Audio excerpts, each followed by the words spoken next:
Assalamualaikum, welcome back to my channel. Kali ni kita nak buka puasa di Mikasa, Jalan Ampang.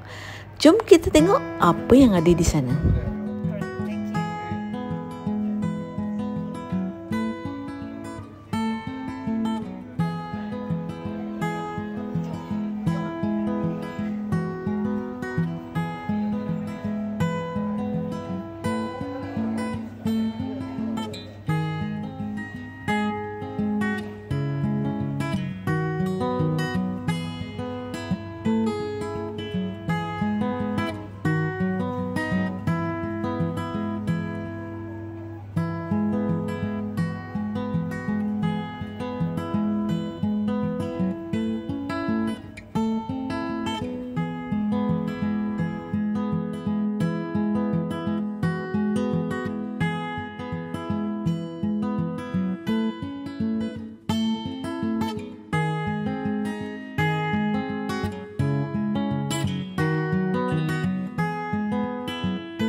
Box ni